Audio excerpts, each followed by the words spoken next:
নমস্কার বন্ধুরা, আমার হোম কুকিংয়ে আপনাদের সবাইকে স্বাগত। আজকে আমি চলে এসেছি আবার একটি নতুন রেসিপি নিয়ে। তো ভিডিওটি কোথাও স্কিপ না করে পুরোটা দেখার জন্য আপনাদের কাছে আমার একান্তভাবে অনুরোধ রইল। আজকে আমি আপনাদের সঙ্গে শেয়ার করছি মাত্র দুটো ডিম দিয়ে পটলের দুর্দান্ত স্বাদের একটি ইউনিক রেসিপি। এই রেসিপিটি কিন্তু গরম গরম ভাত, রুটি, লুচি, পরোটা যে কোনো কিছুর সঙ্গে পরিবেশন করলে খেতে দারুণ লাগে। তো চলুন দেখে নেওয়া যাক এই রেসিপিটি বানাতে এখানে আমার উপকরণ কী কী লাগছে। এখানে আমি 300 গ্রাম পটল নিয়ে নিয়েছি। পটলগুলো দেখুন হালকা হালকা করে একটু খোসা রেখে এভাবে কেটে তারপর খুব ভালোভাবে ধুয়ে নিয়েছি। এখানে আমি দুটো ডিম ভেঙে নিয়েছি। এখানে আমি একটি বড় সাইজের পেঁয়াজ থেকে অর্ধেকটা পরিমাণ পেঁয়াজ কুচিয়ে নিয়েছি। এখানে আমি একটু ছোটো সাইজের টমেটো দেখুন কুচিয়ে নিয়েছি। এখানে আমি ছোটো এক টুকরো আদা, কয়েক কোয়া রসুন, 3টে কাঁচা লঙ্কা একসঙ্গে বেটে নিয়েছি। রয়েছে এখানে স্বাদ মতো নুন, রয়েছে এখানে হলুদ গুঁড়ো হাফ চা চামচ, লঙ্কা গুঁড়ো হাফ চা চামচ, জিরে গুঁড়ো হাফ চা চামচ, রয়েছে ধনে গুঁড়ো হাফ চা চামচ। এখানে রয়েছে গরম মশলা গুঁড়ো হাফ চা চামচ। এখানে ফোড়নের জন্য রয়েছে সামান্য পরিমাণ গোটা জিরে, রয়েছে একটি এলাচ, দারচিনি, লবঙ্গ। এখন আমি প্রথমে দেখুন একটি কড়াতে দিয়ে দিয়েছি এখানে পরিমাণ মতো সাদা তেল। তেলটা গরম হলে এর মধ্যে আমি দিয়ে দিলাম এখানে ভেঙে রাখা ডিম দুটোকে। এরপর আমি এর উপর দিয়ে ছড়িয়ে দিচ্ছি এখানে পরিমাণ মতো নুন। নুন দিয়ে এখন আমি নেড়েচেড়ে নিয়ে ডিমগুলোকে হালকা করে একটু ভেজে নেব। আর এই রান্নাটার জন্য কিন্তু ডিমগুলো এখানে অতিরিক্ত লালচে করে ভেজে নেওয়ার কোনো প্রয়োজন নেই। হালকা করে কিন্তু একটু ভেজে নিলেই কিন্তু হয়ে যাবে। তো এখানে দেখুন নেড়েচেড়ে নিয়ে ডিমগুলোকে আমি হালকা করে একটু ভেজে নিয়েছি। এখন আমি এগুলোকে তেল থেকে তুলে রাখছি।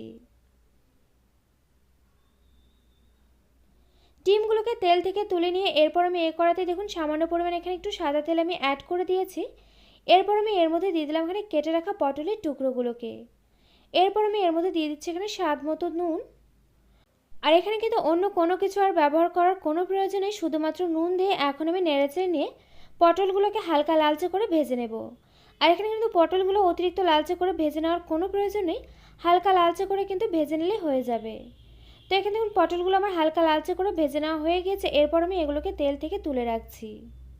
আর এখানে কিন্তু আমি পুরো রান্নাটা সাদা তেলেতে করছি, আপনারা চাইলে অবশ্যই করে সর্ষে তেলেতেও করতে পারেন। এরপর আমি এ কড়াতে আবারও কিছুটা পরিমাণ সাদা তেল এখানে অ্যাড করে দিয়েছি। তেলটা গরম হলে ফোড়নে আমি প্রথমে দিয়ে দিলাম এখানে গোটা মশলাগুলোকে। ফোড়নটাকে একটু নেড়েচেড়ে নিয়ে ভেজে নিলাম। ফোড়নটা এখানে ভাজা হয়ে গেলে এরপর আমি এর মধ্যে দিয়ে দিলাম এখানে কুচিয়ে রাখা পেঁয়াজ। পেঁয়াজটাকে এখন আমি নেড়েচেড়ে নিয়ে বেশ লালচে করে ভেজে নিচ্ছি।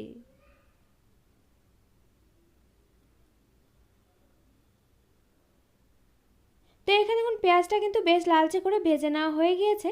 এরপর আমি এর মধ্যে দিয়ে দিলাম এখানে বেটে রাখা কাঁচা লঙ্কা, আদা আর রসুন।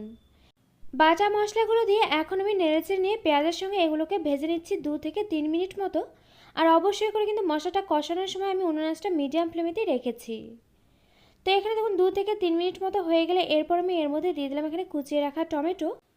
এরপর দিয়ে দিলাম এখানে স্বাদ মতো নুন, আর নুনটা একটু বুঝিয়ে দিতে হবে যেহেতু পটল ভাজার সময় আমি নুন ব্যবহার করেছিলাম। এরপর আমি এর মধ্যে দিয়ে দিলাম এখানে গুঁড়ো মশলাগুলোকে, দিয়ে দিলাম এখানে লঙ্কা গুঁড়ো, জিরে গুঁড়ো, হলুদ গুঁড়ো, ধনে গুঁড়ো। এরপর আমি কিছুটা পরিমাণ জল এখানে অ্যাড করে দিলাম।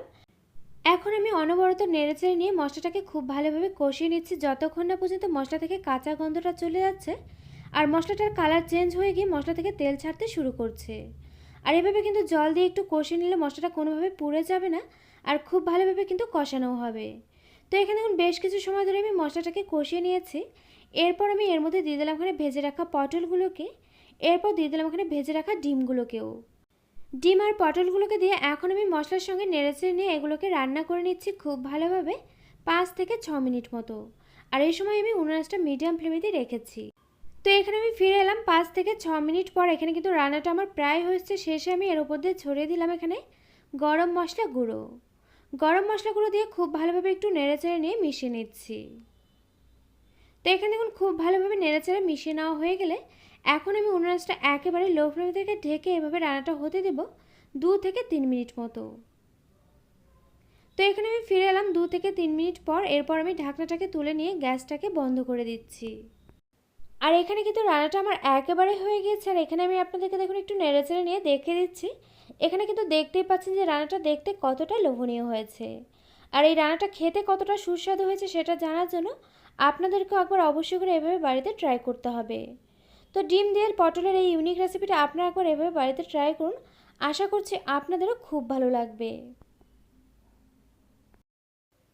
তো আমার রেসিপিটা আপনাদের কাছে কেমন লাগলো অবশ্যই একটি লাইক দিয়ে কমেন্ট করে জানাতে কিন্তু ভুলবেন না, কারণ আপনাদের একটি লাইক একটি কমেন্ট কিন্তু আমাকে এরকম নতুন নতুন ভিডিও বানাতে অনেক বেশি উৎসাহিত করবে।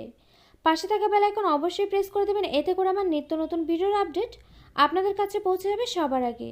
তো আজকের মতো ভিডিওটা এ পর্যন্ত, আবারও পরে দেখা হচ্ছে অন্য কোনো নতুন ভিডিওর সঙ্গে। আর আমার এই ভিডিওটি শেষ পর্যন্ত দেখার জন্য আপনাকে জানাই অসংখ্য ধন্যবাদ।